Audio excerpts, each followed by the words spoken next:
Ngayong gabi, tatlong malalaking katanungan ang bibigyan ng kasagutan. First big question, ano ang malaking dahilan ni Kuya sa pagpataw niya ng forced eviction sa panibagong teen housemate? Second big question, paano kung ang amang hindi mo nakilala ay matagpuan na ni Kuya? Batid ko ang iyong kagustuhan na makilala mo ang iyong ama. At nais kong ipaalam sa'yo na nahanap ko siya. At ang pag-isa ng dalawang bahay, pagsasama ba o isa lamang pagpapangkat? Mula sa gabing ito, titira na ang dalawang grupo ng housemates sa loob ng isang bahay. At yan ay sa villa. Paano makikisalamuha sa isa't isa ang magkaibang grupo ng mga teenagers? Masakyan kaya ng mga sanay sa komportableng buhay ng mga kabataang lumaki sa simpleng pamumuhay? At kasabay nito ang pag-angat pa ng samot-saring kwento at isyong bumabalot sa samahan ng teen housemates. Tabi tayo sa kama. May gamit. Siyempre, dito na sila matutulog. Prissy, may nakatingin sa'yo.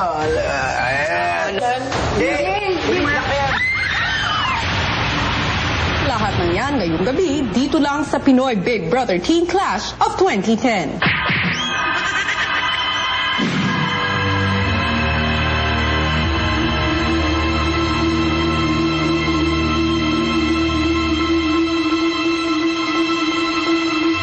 Kaiba sa mga nakaraang linggo, ang apartment tahimik at walang katao-tao. Palibasa ang dating apartment teens na sa confession room at isa-isa nang pinapalipat ni Kuya sa bago nilang tahanan. Sa villa.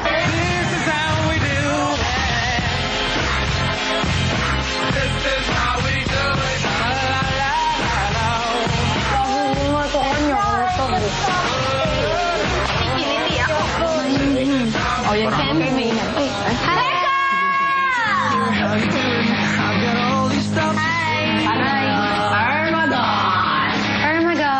Upo kayo. Sige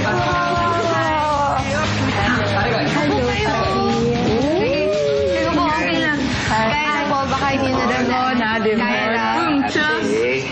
Angelo, S-Love. Kaya na. Kaya na. Baka ito. Hello. Dito tayo. Dito yan sa akin, bro. Dito yan. Uy, wala nang ano. Ay, ayan.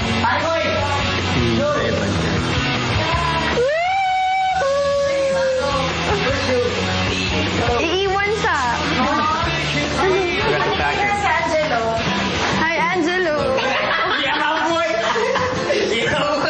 Yan naman ako.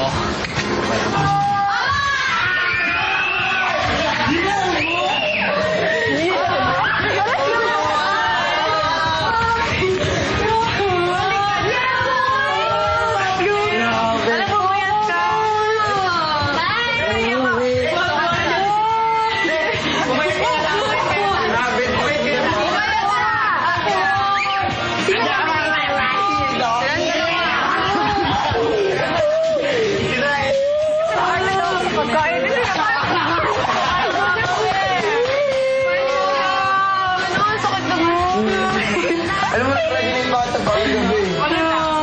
Oh, grabe ito pala yun. Uy! Uy, kompleto na tayo ulit. Labi namin sa arawan, pare. Talagang ano eh, parang nung kinuha niyo po ako dito na hindi ko inaasahan, parang kinuha niyo rin po ako dito ng ano, parang ibinalik niyo rin po ako ng hindi inaasahan. Kasama pa po yung mga friends ko pong bago.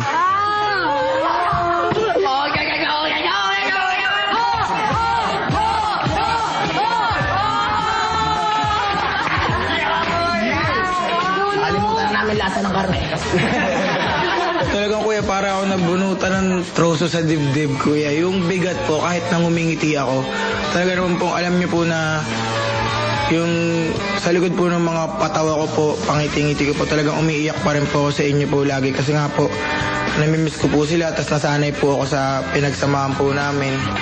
Sa amin wala kang natutunan.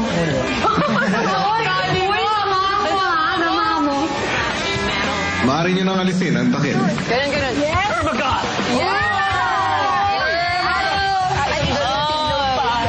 Para sa inyong pagsasama sa isang bahay, Thank you, Kuya. magkakaroon kayo ng isang slumber party. Enjoy, Teen House Mates. Kunin ang inihanda akong pagkain sa storage room. Enjoy. Marshmallow. Oh, chichirya!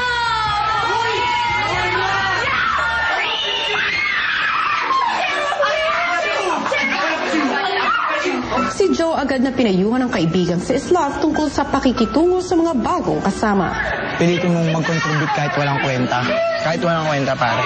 Para makita lang nila yung seryosong side mo. Para hindi ka na nila ganunin ulit. Get? Sa akin. Kaya mo na, sabi ko. Pare, dito ako, pare. Karamihan kasi bata eh, no? Bata yun. Pare, kung nasa apartment ka, tanggapin din yun. Doon ako natuwa sa apartment. Open-minded lahat, pare. Dito, kakaiba dito.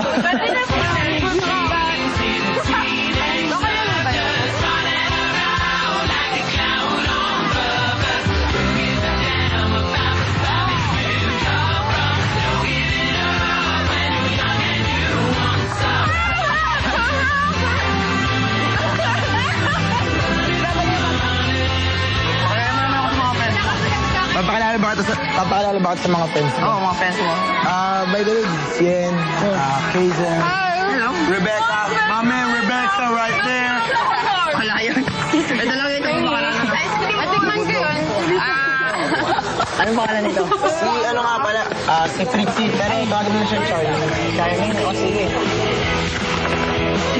Si Joe naging tulay para mas magkakilala ang ibang housemates. Si Angelo, sumulat siya kay Kuya. Sumulat kay Kuya. Sabi, Kuya, magandang gabi po. Opo. Sabi niya ganun. Nais ko lang naman pong magbukas po ng saloobin ko. Ako po ay umiirog sa isang magandang dilag, ngunit baka hindi ako pansinin. Dito lang ako ulit. Mabait siya, mukha lang mataray. Hindi, dito lang ako. Papakilala lang, mabait siya, sobra. Tara. Hindi ko lang ulam. Ayaw mo. Okay. Hindi, okay lang. Wag na, pare. Choosy ka pa? Hindi, wag na. Yan lang girlfriend. Hindi, wag na. Shake hands lang kayo. Mag-girls mo ka 5 months mo. Ayan na, shake hands kayo. Tulugan na, pwede na. Sayang nga, hindi sa namin ginawa. Selos ka naman. Sa ilalim ng araw. Oo, si Angela sa'yo. Selos ka naman. Hindi, oy. Wala rin naman crush mo dito. Dito, sabihin mo. Si Ivan lang talaga. Parang sana mag-crush niya rin ako. Hindi na ako umaasa pati yun. Pero nag-spin the battle kami. Tinanong namin sa ako. Yung unang-una, sino napansin niya sa mga girls? Sabi niya, si Trish. Ano yan? Sana bumalik. Makita niya nagbago na ako, tapos bumalik. Sana. Sana. Tulungan mo ako. Tulungan mo yung sarili mo. Oo, tulungan mo rin ako. Oh, sige. Maaari nang kunin ang inyong luggage. Yeah, boy. Dito na talaga kayo. Dito ako nakahiga. Sinong tatabi? Yung tatabi. Doon ako. Kasi tatlo daw sila sa one bed. So, merong isang siya lang mag-isa. Ay, Tatlo, 1, 2, 3, 4, 5, 6, 7. oo, sila ate daw. Mag-iisang bed na lang. Sila ate Shay. Ah? Sabi nila kanina.